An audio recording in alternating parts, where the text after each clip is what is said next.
My guest is one of the very top and most respected radio program directors in U.S. history. He consistently programmed radio stations in the Los Angeles market to top 3 status. It's Jhani Kaye. And Jhani, it's wonderful to have you on here. Thanks for having me. Great. Now, Jhani, if you could talk about where you grew up and what got you into radio. Well, I was born here in Los Angeles, which I think is important to being a success in your hometown. And I grew up in Hemet, which is out toward Riverside. And at the age of 18 and about 3 days, moved myself back to Los Angeles because I wanted to be in the entertainment industry. All righty. Now, you described your early working radio days, let's say the first 5 to 7 years working at it. I was a sophomore in high school, and I got hired at a commercial radio station, KHSJ, out in Hemet. And I was very lucky because I would get out of school and go to work. In commercial radio, I didn't have to go through college radio or any of that. Which I had to do plenty of. That's certainly for sure. Most people did. Oh yeah, absolutely. Very lucky. And then you got your you certainly got your seasoning in out there, and you got better and better and better. And certainly working and starting out like that obviously helps you move forward. Then I went to, of course, everyone in the Hemet area listened to either KFXM in San Bernardino or Cayman, and I was hired at KFXM. And had a good 5.5 years out there, and really enjoyed my time being on the Big 59, as we called it, because we did fun promotions. Music was moving incredibly fast. There was always something new. Everyone listened to the radio, and it was fun to have contact with the audience and to be, in those days, you were still somewhat a star if you were on the radio, whereas today pretty much only the morning talents are stars anymore, and even that's fading to a certain degree. But I remember going to a department store. It was much like Walmart. It was called Whitefront back then. And they would have like 15, 25 cash registers, and our top 30 survey was available at each cash register. And you would, if we walked in, Chris Roberts, my buddy, and I, we couldn't get out without signing 25 or 50 autographs. It was cool. It was a lot of fun back then. Oh yeah, you bet. Were program directors more hands-on then, or were they more hands-on later? The people, program director, of course, is usually the guy who's over all the announcers, who hires them and fires them. Were they more hands-on then, or was it more later, or about the same? Or? No, they were hands-off. Basically, a program director just got a little more money than the rest of the guys. And I say guys because it was basically guys, and very few women in the industry in the late 60s. They were like chief announcers. And really, I found out, my experience was the program director didn't give you a job. He might have ushered you into the general manager's office, but the GM typically selected the talent back then. It wasn't until the days of Bill Drake and later on people like Rick Carroll at KKDJ where the program director really became the almighty guide of the sound and production of the radio station.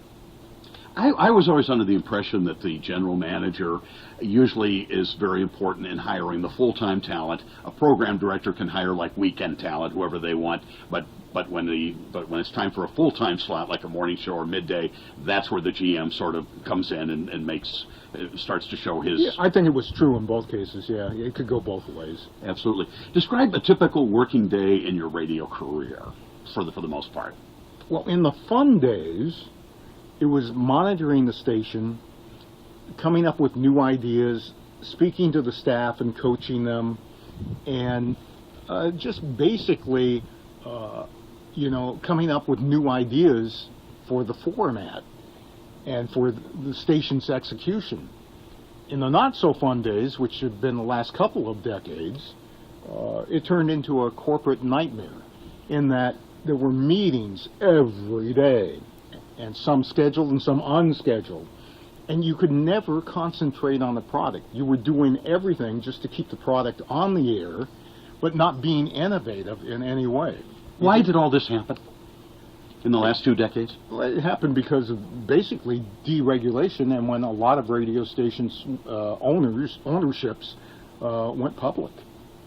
That was the end. When you started performing for Wall Street, there were no longer mom and pop situations where you can go in and walk to the head guy's office and say, I have this great idea, or can I get $25,000 to do this or that, you know?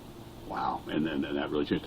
Were you allowed a lot of freedom, let's say, to do your own show, let's say in the early days, or was it sometimes very strict, like reading liner cards and that sort of thing? I guess that, you know, a lot of radio talents, they've been in both situations, and I always had a theory that you're only as good as the freedom that your boss gives you, whoever that might be.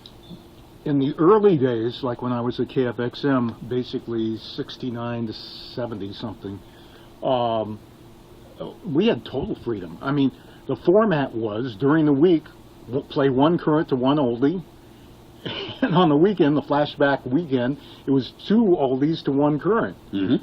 And we made all the selections ourselves. There were no rotations for the currents. There were no rotations dictated for the oldies. It was go in and do a show, and you lived and died by your own ratings.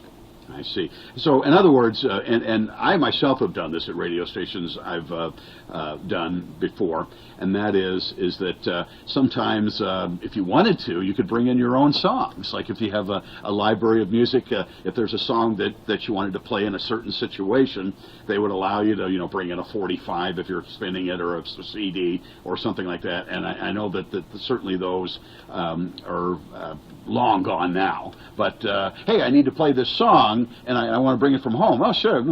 Can't do that now, probably. I did that until I got to Los Angeles. Yeah, I did it at all the radio stations. I had my own collection of the top 40 hits. A format is not restrictive. The format, and this is the magic that Bill Drake had, if you were feeling tired or hungover as a jock and you went in and you only did the formatics was not a ceiling to prevent you from excelling.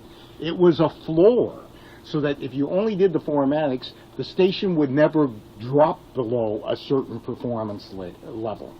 Anyone who could bring more to the table was welcome to do so. Hello, Robert W. Morgan, The Real Don Steele, Casey Kasem, etc. Compare radio in the 1970s as opposed to the 1980s. The big difference, I know, in the 70s, they were playing music on AM. FM came in the 80s, but there's other changes too, I know, between the 2 decades. My experience was, because KKDJ came on very strong and heavy in 1972 in Los Angeles. So it was only the first couple of years of the 70s where AM was still a major performer. Now, it took until the 80s for AM to die, so in that sense you're correct. And FM really was winning in market after market, where AM had been, you know, the #1 station. In about 1974-75, it was just taking off like wildfire. Exactly, and obviously people were like, well, I want to hear it in stereo. I want to hear it there. It wasn't so much stereo, although we sold that fact, and quad back when we thought that was going to be a standard. It was really just the sound overall. They could hear the difference in the sound. Plus, we were smart on FM, those of us who were pioneers with it. We didn't play as many commercials as AM. So that, you know, with young people, that was a major attraction. Interesting that you bring up the commercials. We'll talk about the commercial loads coming up here a little bit later. One statistic that was once given to me, only about 10% of people who were DJs in 1967 were still DJs in 1977. So in other words, in and out, it seems like pretty quick for a lot of them. I don't know anything about that statistic, but I've known people who have been disc jockeys pretty much their whole lives, up until the recent days where there are no more jobs in the radio broadcast business, which is a real shame because of deregulation. But I always talk to a lot of high schools and colleges, people who wanted to get into broadcasting, and part of my advice, and we're talking now 70s and 80s, was you better have a plan B. What is it going to be? Is it going to be real estate, insurance, or my suggestion was to students, do not put all your eggs in one basket. Do not study communications and broadcasting. Study business, because you can use business in any other industry, and you may have to rely on that one day when you're tired of moving to another market for minimal salary and not having a life and not having a family because they give up on you. They don't want to move and maintain that nomadic lifestyle that you have adopted. And what you're just discussing there segues very nicely into what I'm going to be talking about next. In the 1990s, radio really changed with a ton of consolidations and staff cutbacks, a lot of voice tracking, and the Telecommunication Act was signed. Talk about these changes, and was it good for radio? No, it was terrible for radio because we had, they sold the government that there would still be plenty of competition and more choices. That's untrue. The competition was very healthy in the early days. I'm referring to a top 40 radio because early days can go back to Marconi, and that was a totally different situation as well. And it did away with so many jobs. Think about it. If you created a group of radio stations that had maybe 6 or 7 signals, that means you got rid of 5 or 6 receptionists, maybe 5 or 6 engineers. And there was a lot of duplication that just went away and was a real shame. The jobs don't exist today like they once did. And the competition was healthy. It was good. It made people strive to be better and to be more inventive. Very interesting. Yeah, it's in one thing that I have heard so many times, speaking of what you were discussing, and among the opinions that I hear among radio professionals is that radio became much more programming to the stockholder than to the listener. Yes, that's what I was speaking about earlier when I said, we were beholding to Wall Street. It was just about what numbers you were putting on the board, not the quality of the product, but can you put any numbers on the board? Exactly. And one thing that's also been reported is that a lot of these radio companies that came along gobbled up all these stations, is that a lot of these companies, they are in big debt. Yeah, they didn't realize, they thought they were going to be able to monetize this better than it's turned out. But with the new digital world and all the offerings that has for advertisers, an advertiser does not necessarily have to be on the radio any longer in order to get the word out about their products. Sure, and there's competition, so much competition, of course, coming from the internet, YouTube, and people can get their music anywhere, really. That's true. Absolutely. I mean, the younger generation hears about new product from their friends through texting or whatever. They are not getting it from the radio, which really disturbs me because I'll go get my hair cut and they'll be playing a top 40 or a hot AC station in the haircut salon, and I'll hear a song that's new and unfamiliar to me, and the jock comes on at the end of the song, but they don't tell you what the song is anymore. They're promoting the next concert they have coming up because that is an event for the sales department that needs to be sold through. Absolutely. I hear that all the time. We're going to talk about more about DJs and what they're doing today and that sort of thing. And one thing that is very important in getting back to the music that you were just discussing, focus groups. And, people get together. Talk about how these records get on the radio. I know that there's these focus groups and they only hear the hooks and all that sort of thing, that there's a group of, 35, 40 people who get together and determine that song plays on the radio, that tests 75%, this will only test 50%. If it's 50%, you don't play it. Talk about that whole focus group. Focus groups, you might have 3 or 4 groups of, say, 10 or 12 people in the room, and you discuss the marketplace, and they don't know who is, of course, holding the group because you're behind the two-way glass. They just think it's people from MIT or whatever talking about radio in general. And you let them the moderator guides them. Like, what do you think about the new music station XYZ is playing? And you gather comments to get ideas to put into a perceptual study. That's a different study than auditory music tests. Auditory music tests are held, typically they were held when you brought people into a facility in a hotel situation, typically a ballroom or something like that. And you would have 3 or 4 nights of testing, 100 people in the room each night, and you played approximately 900 hooks of songs to them. They either had score sheets where they could score a song from 1, meaning I hate it, I turn the radio off, I sing to myself, or 7 where they would sing along with the song. In latter years, technology came into the arena, and you could give each person a wireless dial, which went from 0 to 100. And as the hook played, they could twist the dial to where they felt comfortable. Yeah, this is a 95 song. I like it that much. And what was really nice about that was, as a programmer, I could sit behind the glass, and they had a projector showing me all the results. And let's say the white line on the graph, all in real time, is showing me how the dials are spinning. And I could see the score. Oh, it's going from 77. Now it's 89. I could see it move, but I could also have a yellow line to represent women and a blue line to represent men. I could see, oh, the men hate it, but the women love it. And we could divide up counties. I could have a red line for Orange County. I could have a green line for LA County. And in real time get some sense of how successful the song was. The idea behind music tests was to take it out of the hands of the program director and the music director's choice of songs, because everyone's going to play their favorite songs. You can't help but do that when you're human. If you were a television program director and you were playing a hit show like I Love Lucy, and let's say you want to schedule another television show behind it, if you can drag 50% of the audience across the station break, that is a huge win in the world of broadcasting.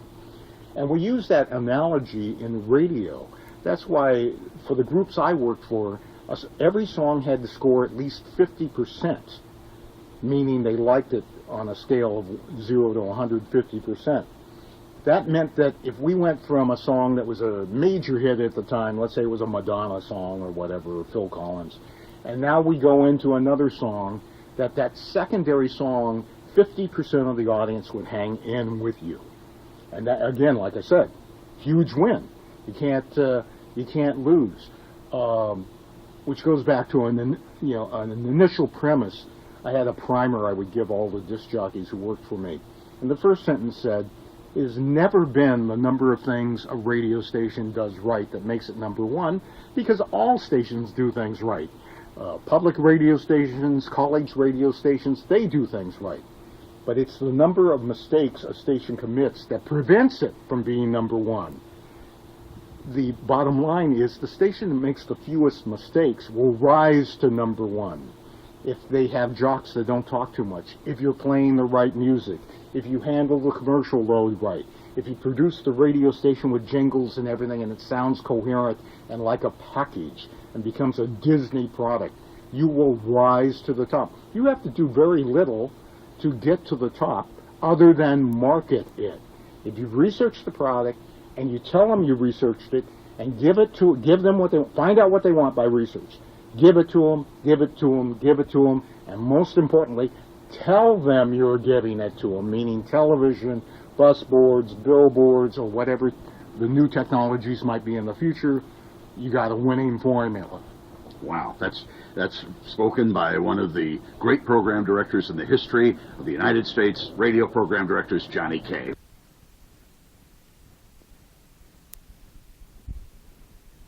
One of the things, Jhani, that's happened down through the years, a lot of markets where new talent were perhaps being developed in past decades, such as areas that, say, have 100,000 people or less, we're not offering as much live local radio anymore, and that took away chances, and we talked about this a little bit earlier, of younger people who want to be in the business. And it's a shame that it just doesn't seem to exist anymore. And let's say here in Southern California, out in Victorville or Lancaster or Bakersfield or Palm Springs or wherever beyond, why? Well, again, it was consolidation. Plus it was FM beating AM, so you took out half of the competition that way as well. we had the farm leagues. It was very much like baseball. Mm-hmm. If a program director was looking for a new weekend air talent in a major market like Los Angeles, New York, Chicago, they could go out to a secondary market and listen around, perhaps find a diamond in the rough that you could, still shape and form and make a great air talent.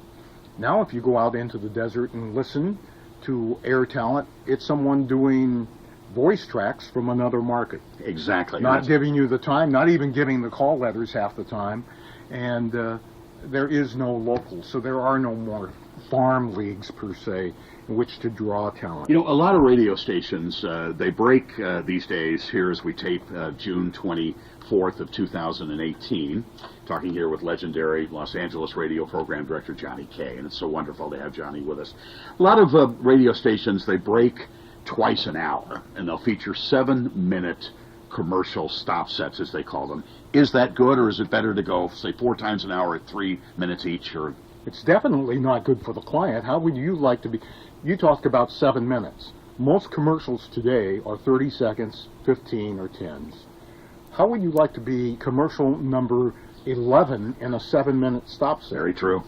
I mean, people have tuned out. Now, radio will tell you that they don't tune out. They do listen through it. I have never agreed with that. It's the measurement system that kind of indicates that, and radio gloms onto it. People tune out mentally, even if the radio is on. Yes, it measures whether the radio is on. It does not measure whether the mental connection with the speakers is being made. When we started Coast, those were the best days. We limited our commercial units. I'm not talking minutes now. There's a difference, because if you have 1 minute, that can be a 60-second, that can be 2 30s, it can be 10 10s, okay, or 6 10s. Sorry. We limited our commercial load for years to 10 units. That means if the sales department sold 9 60s and a 10-second spot, that's all they could sell. They couldn't put another 10 in there, even though the time was less than 10 minutes. That really was only 9 minutes, 10 seconds. It was limited. Those days have since gone by the wayside. Absolutely. One radio strategy, I was working for as an on-air announcer down in San Diego here some time back, and one radio strategy I heard is before you go in for an announcer or a DJ to go into that 7-minute stop set is to perhaps tease something going in. And coming up, I'm going to tell you how you can prevent diabetes, or some of the foods to avoid if you're trying to prevent diabetes. And tease something coming up, and then go into the 7 minutes of commercial, because you want the people coming back into the music after the break. Do you like that strategy? Oh, anyway, it's a wonderful strategy for any rating system, because you don't want to lose the audience. Again, you want to drag them across from song to song. You also want to drag them through the long commercial stop set. Casey Kasem was the master at it. Mm-hmm. Coming up in a moment, I'll tell you about the female artist who lost her voice when she was 12 and couldn't regain it until she began singing at 16. That's up next on whatever. Right, exactly. That's certainly interesting. One thing that happened to, especially Los Angeles radio, but around the country, throughout the 1990s as Spanish language radio stations began to come into the market. I was a longtime DJ over at 103.1 in the LA market.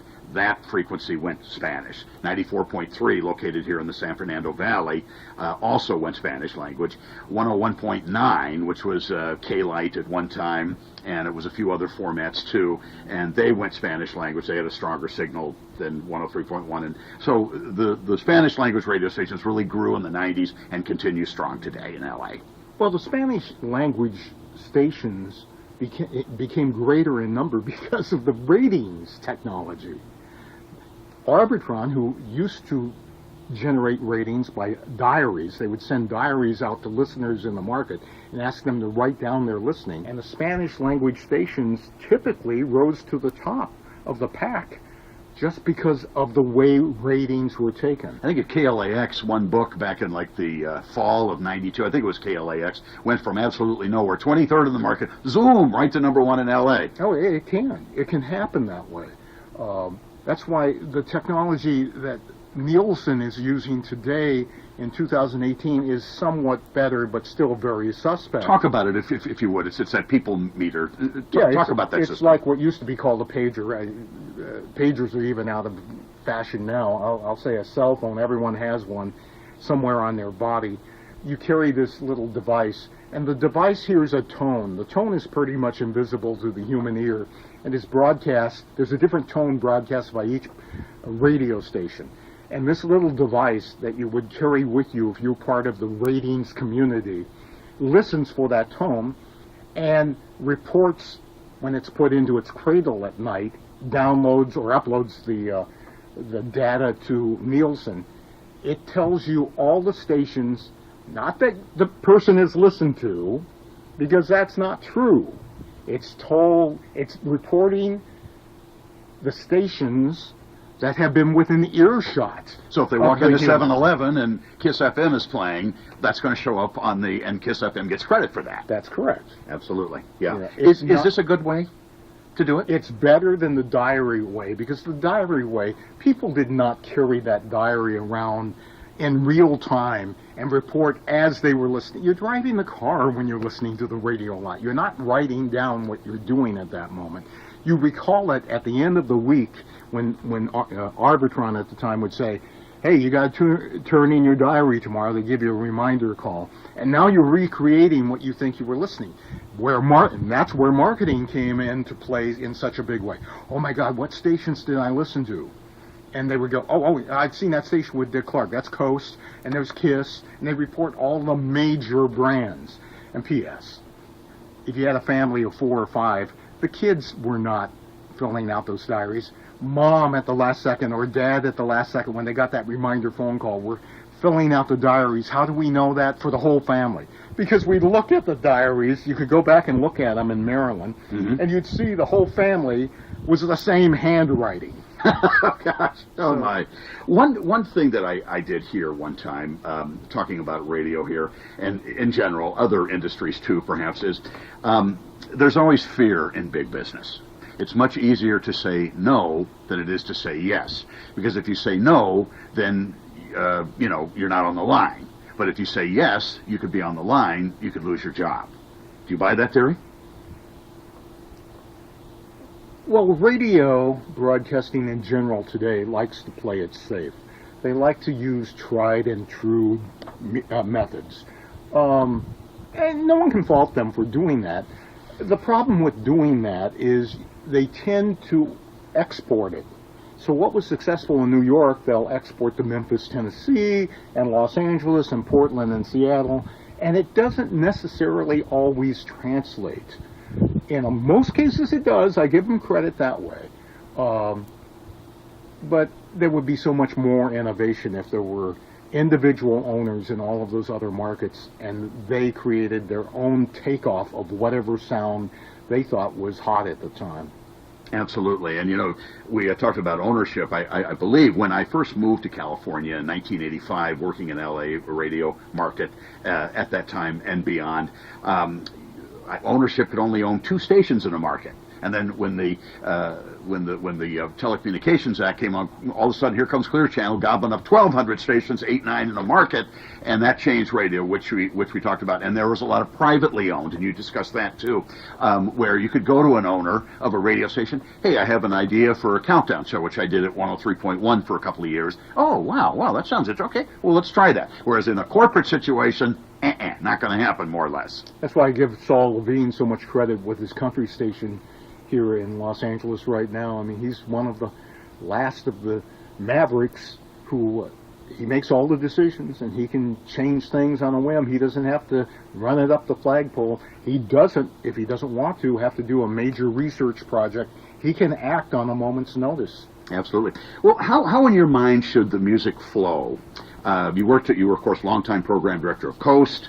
You were also program director of K-Earth. There's always a music flow, particular tempos in certain areas and so on. Talk about the flow of music that you think needs to exist for successful radio. That's the mixing of the music is one of my talents. And it's also one of my secrets. I could give it to you in a couple of paragraphs. But there is a proper way of putting music together, and you rarely hear it. It's mostly done improperly, especially in the world of computers where there's no DJ punching the button for the next song and mixing the two together. You could go from Like a Prayer by Madonna from 1989 into something like, we'll say, going like I Swear or something by All for One. Yeah, okay. Fast to slow is the toughest segue to make on the radio. And that's where, in my world, jingles were valuable, because you could play a fast to a slow jingle.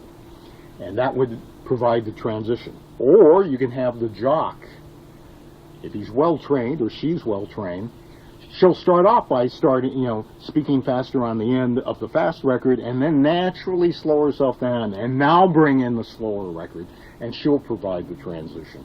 So you have a song like, let's say, Summer by Calvin Harris, a record from 2014, segueing into something like It Ain't Me, done by Selena Gomez. That would be a fair, you hear top 40 stations doing that, some hot A stations, that would be a fair transition into a good segue, maybe without a jingle, or would you still put a jingle in between those two records?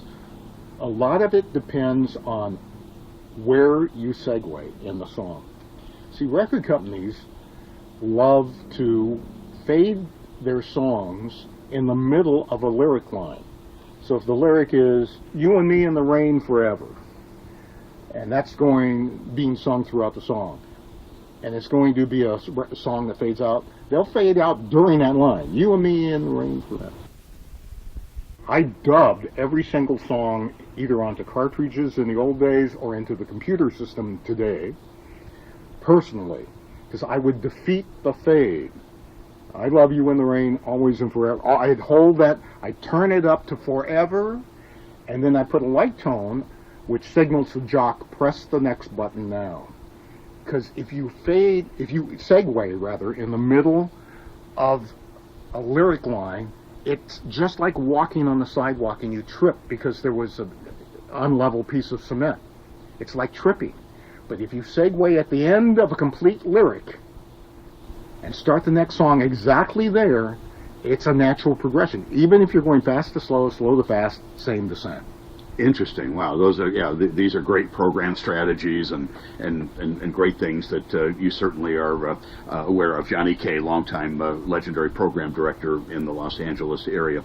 What do you think are some of the things, Jhani, that force listeners to switch from one station to another? I got to tell you, I'm driving along in my car and I'm hearing I have all the LA stations FM situated.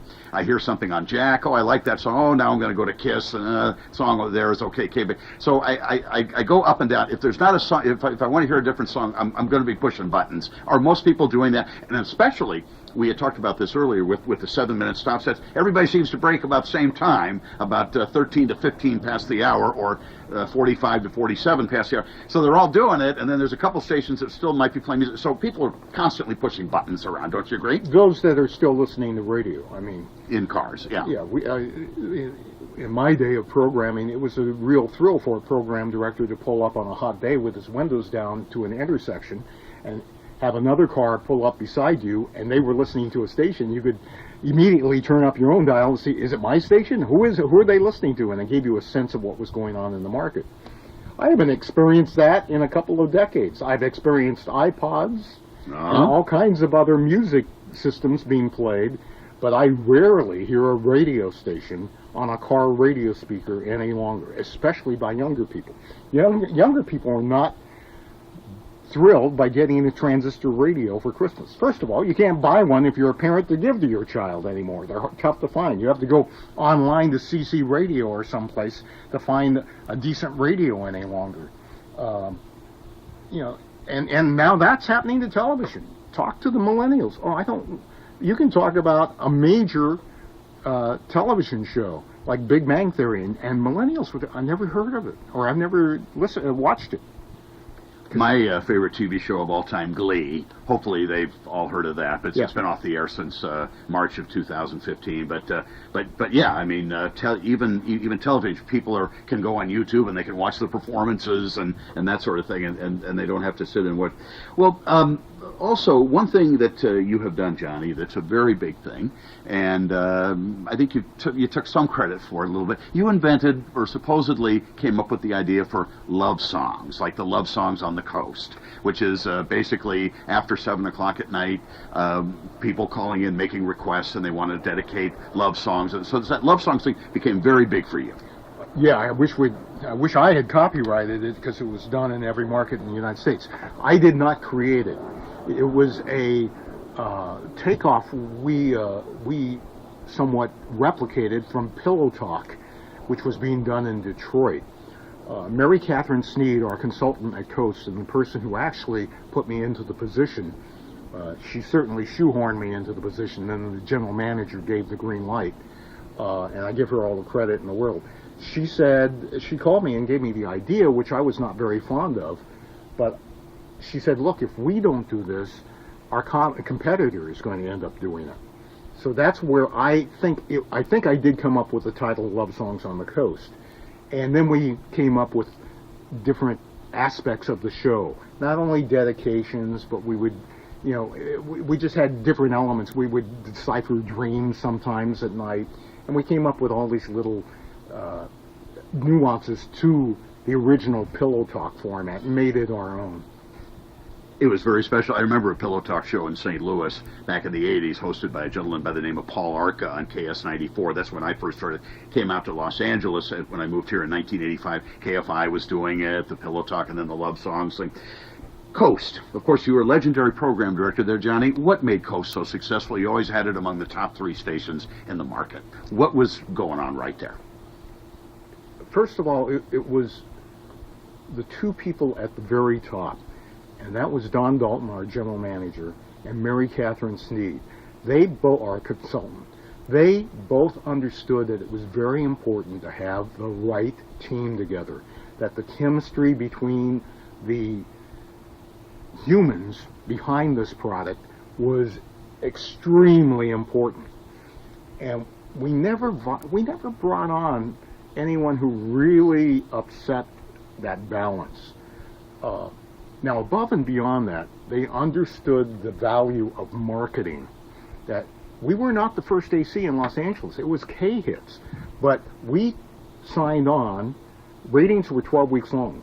We signed on November 15th, 1982. We only had about 4 or 5 weeks of that rating period, and we beat K-Hits in their first book, in our first book, I should say.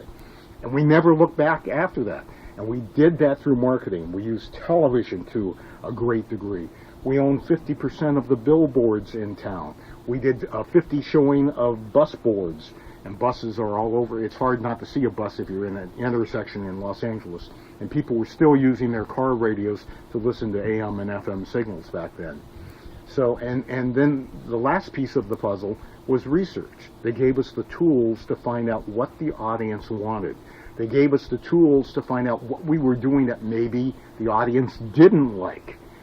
Again, remember, it's the amount of mistakes a station makes that prevents it from being number one. We needed to eliminate any mistakes.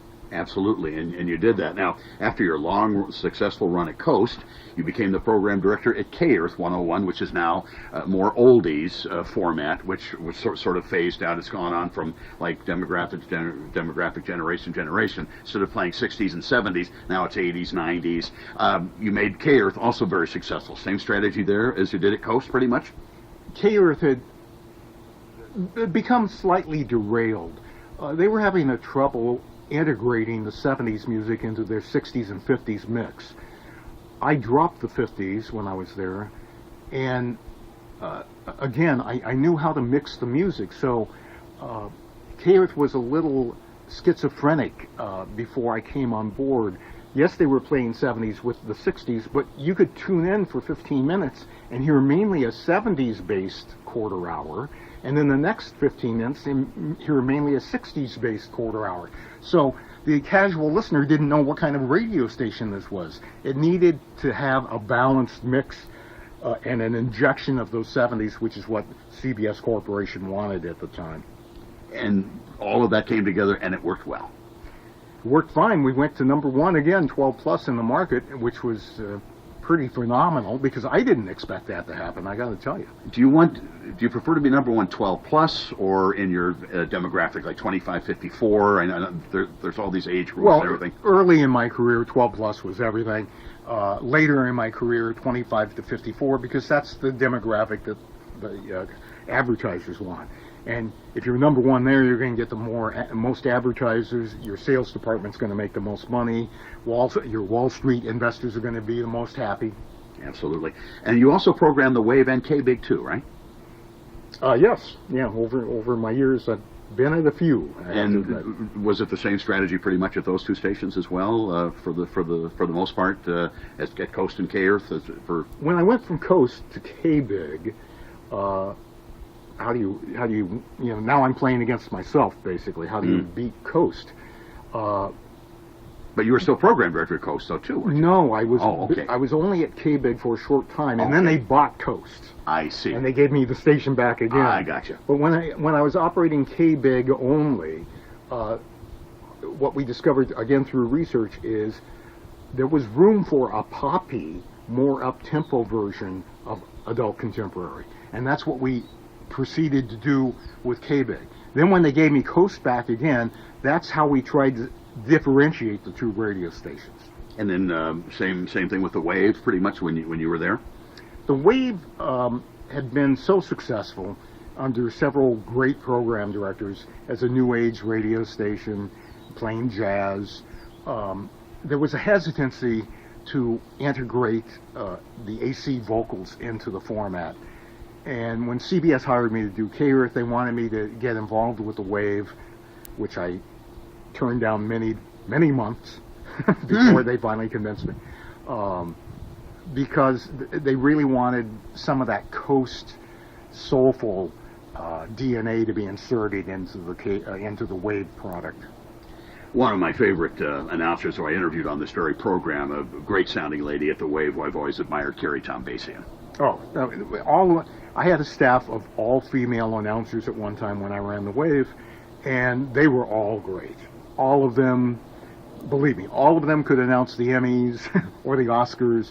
They can all handle any assignment like that. Absolutely. Kerry was the first female to fill in for Casey Kasem on American Top 40 back in the 1980s. One thing, getting to announcers, and we'll cover a few more topics here, Johnny. I appreciate your time. Jhani Kaye, legendary Los Angeles radio program director here, and it's so wonderful to talk to him. A lot of announcers on a lot of radio stations, they weren't allowed to talk more than 7 seconds.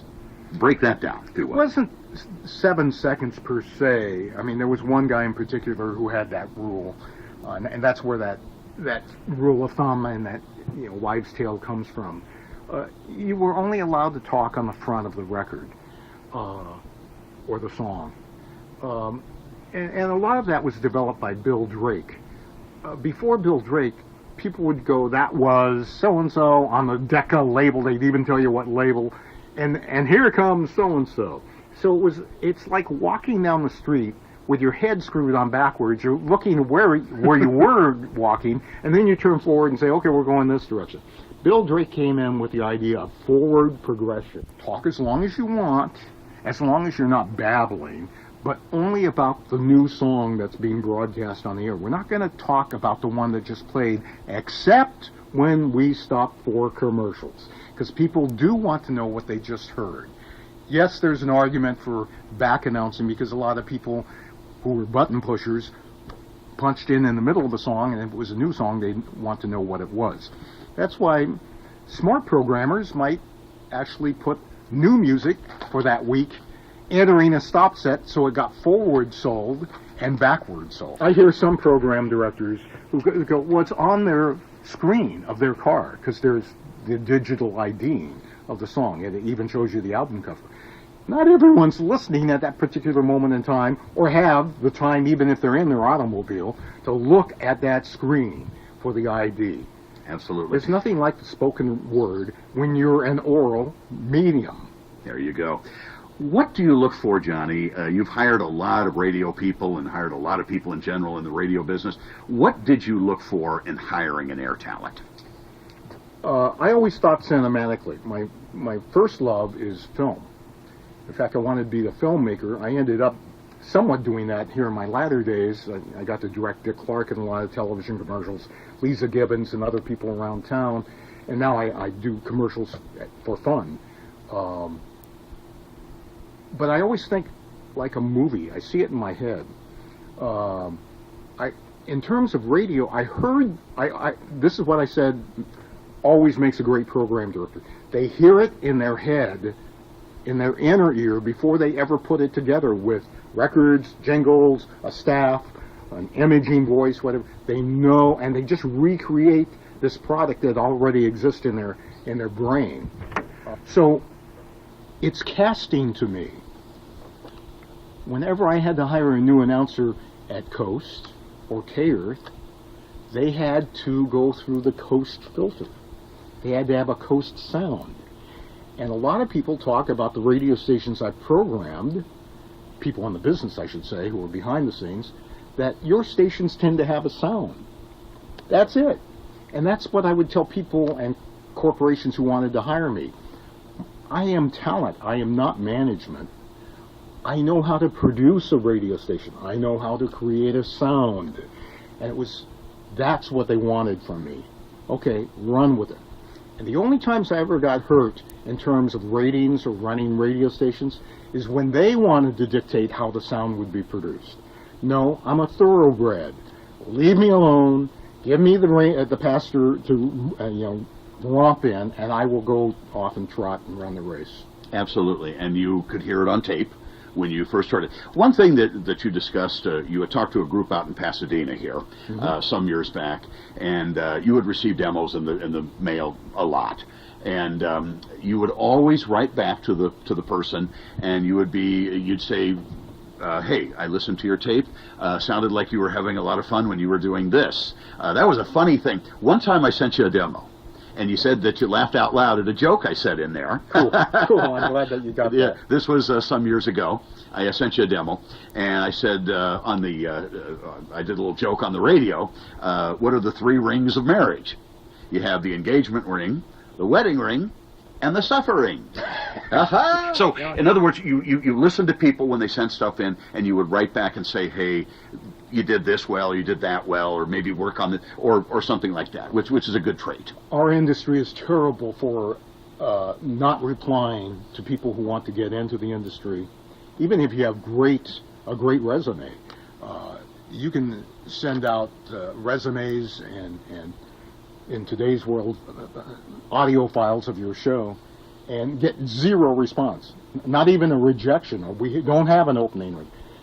They just don't respond. And I credit Rick Carroll with this. Rick Carroll was running KKDJ, which is now KISS in Los Angeles, and I wanted to desperately be on the station. Every time I submitted a tape back in those days to him, an audition tape, he wrote back, and he did 2 things. He always inserted, which I've adopted these 2 things, he always inserted one sentence which proved to me he listened to my tape. So even though he was saying, no, not now, he said something like, but I enjoyed your joke. And that's where I took that from. And the second thing I took from Rick, it was the first time in my life I ever saw a salutation on a letter that said continued success. And so I always did that. I have preached this over and over again in classroom after classroom to would-be broadcast students that you need to do things like that. You need to respond to people. And along that line, I'd like to give props about one other issue, which is when you do hire someone, I had this method, and I think it's the correct method, and a respectable way of treating people in this industry or any industry. If you're in pharmaceuticals, they should do this, and you have an open position. You narrow down your search from all the applicants to the top 3, top 5, whatever. Let's say it's 5. And you call them in for a second interview. I told everyone who had the second interview, I'm going to make my decision on this date. You will not read about this in the trades. You will not hear about this from a friend. You will not receive a text stating that someone else besides you got the job, which is so depressing in today's world where news can travel in 11 seconds or around the globe. you will hear from me, because my philosophy is, let's say it's 5 people that are in the finals, you call the 4 people who didn't win the position first. You don't tell the winner. And you tell them all. This is where I fudged a bit, but I wanted to leave people with the highest level of respect possible. That you were in my top 2. I got to tell you, it was splitting hairs. I would have loved to have gone with you, and if the person I chose doesn't work out, I'm going to consider you strongly again. So that they feel good about the experience. You tell those 4 people first. And then the last phone call you make is to the person who's getting the position. And that way, the people who didn't achieve their desired results have time to digest it before they start reading about it through texting and the trade magazines. Interesting. And that's very professional, and it sounds like you've been there. Oh, I've been there. Yeah, and you're letting the people know, hey, I respect you. I know you're looking. I've been in the same situation before, and that sort of thing. I want to talk about some all-time great radio personalities here, Jhani. Many of them you know very well. Talking with Jhani Kaye, legendary Los Angeles radio program director, and he was an on-air personality as well in the market. Talk about legendary Rick Dees, the morning man on KISS for a long time in L.A. Rick's a sweetheart. He's a great guy. Rick, when he first started at KISS, wanted to come to Coast. We actually had a meeting, and I helped get Rick, my general manager and I should say, Don Dalton and myself, we had a meeting with Rick, and we helped get him a huge raise at KISS. He came to KHJ, I think, in '79. I interviewed Rick on this show several years ago. He came to K, and then he went to KISS. I'd say about, when was it, 80 or 81 or 82, something like that. And then certainly by 84, 85, he was the hottest thing in radio in the country. He helped propel KISS to a 10 share. I mean, KISS had a 10. We had a 7, so I was enjoying that. Oh, yeah. But KISS was by far the radio leader, and you could hear that everywhere in the market. I talk about pulling up the intersections in your car. You heard KISS. You go to the beach, you heard KISS. You walk up and down dormitory hallways at colleges, you heard KISS. Absolutely. How about Mark and Brian, legendary over at KLOS for many years? Mark and Brian, I mean, they had their own form of magic. They were irreverent, and the first type of show like that to come into the market. And although Kevin and Bean have, I don't want to say a similar act, because they are both unique in their own ways. But Mark and Brian did extremely well, and the market fell in love with them as well. They were just on a different stage. They played album cuts. And Rick played the hits. And they were fun. They would do all kinds of stuff. And they had a television show behind them for a while there, which helped propel them as well. Absolutely. Well, here's a legendary man. We were talking about New York radio a little while ago, who actually came to L.A., and he'll brag all the time that he was number 1 in L.A., is when 97.1 KLSX picked up Howard Stern. I believe it was in 1991 or 90. And, and Howard Stern came in here and was syndicated. But what a story. Howard's become a legendary name in radio history. I have to, there are a lot of critics of Howard, and but Howard, off the mic, is a sweetheart. He is really a nice guy. There's no sense of pretense at all with him. If you offer him a star in the Hollywood Walk of Fame, he goes, no, thank you. He doesn't want that. If the Pacific Pioneer broadcaster want to give him an award luncheon, he'll decline. Because he doesn't believe in that stuff. I mean, Howard is a master at what he does. Howard set a new standard in terms of pay for radio air talent. Howard helped me get a raise because he was paid so much money. How about that? So he kind of worked out for everybody. Casey Kasem, legendary syndicator, was on the air at KRLA in Los Angeles back in the 60s, started American Top 40 in 1970. Of course, we know the full story on Casey, and legendary. The great storyteller, but just telling a story was not the magic. You had to have Casey's approach to the microphone. Casey never projected all that much. He hugged that mic, and he became intimate with you.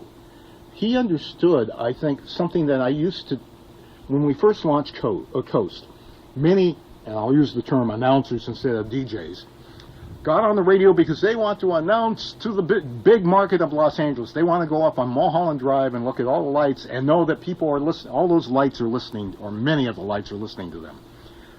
I always thought that was the wrong mindset. Casey understood this naturally.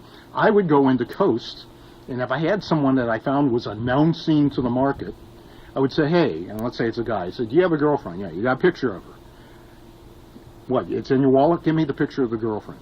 And I would tape it to the mic stand. And I would say, I want you to talk to one person.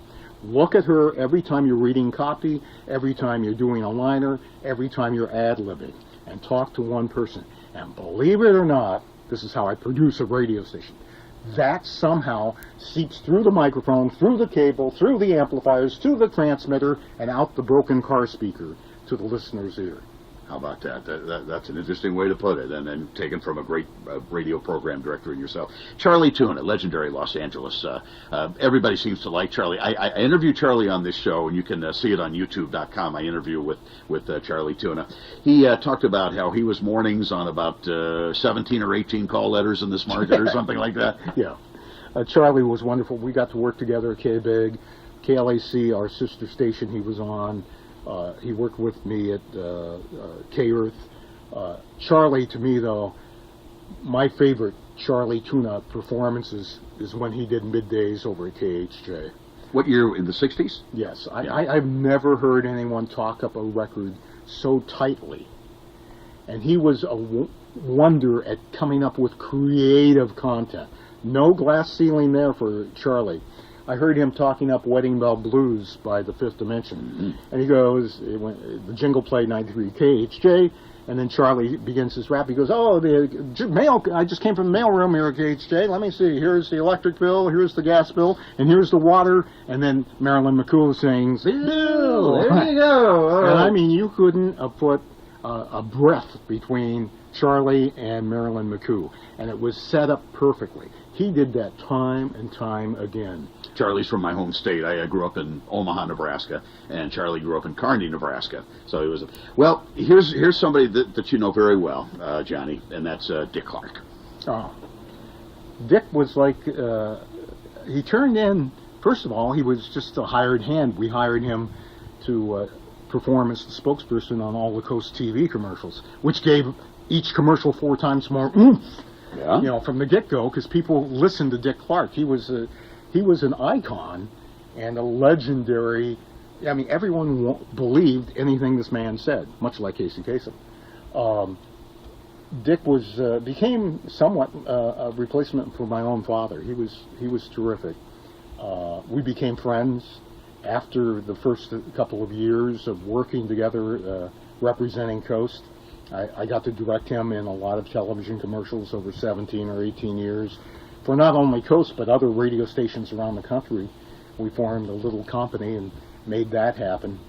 And then even after he had his stroke, we still had dinners together, and with his wife Kerry, of course.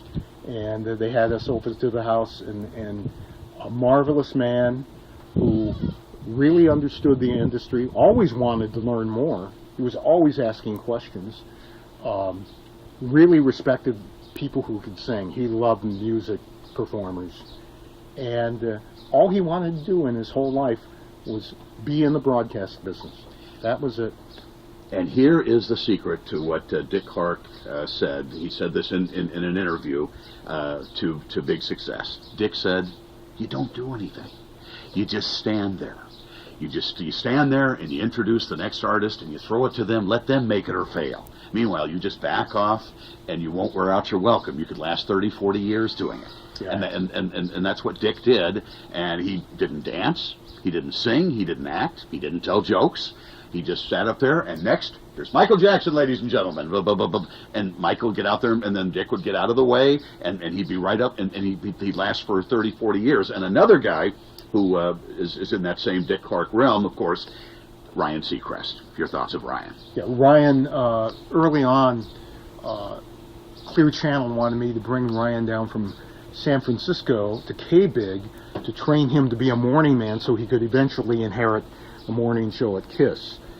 I explained to the powers that be at Clear Channel that wouldn't be a good idea because, you know, Ryan didn't need any training, to tell you the truth. So they brought him down to Star, and that's history. Ryan, though, when I met him and told him, we were at the Playboy Mansion one day for some sort of event, I said, Ryan, do you know how close you came to working for me and being on KBIG? And Ryan explained to me how he saw radio, that it was a way of promoting himself into television and what he was doing on television. Ryan was laser, and still is, laser focused on being a TV personality. And he never varied from that. He does something that actors who come to town, tons of people come to LA to act, and they are terrible at one thing. They don't state their intention. Ryan told everyone, all his friends, Merv Griffin, whoever dealt with him, what he wanted to do and where he wanted to be.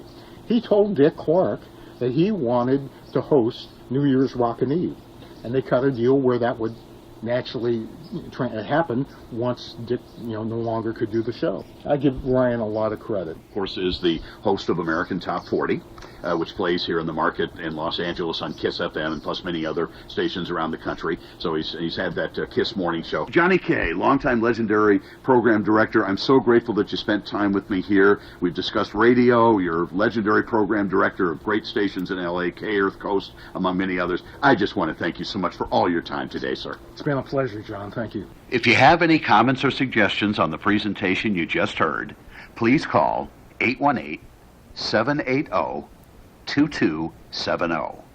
Or you could email jalindstrom25@gmail.com.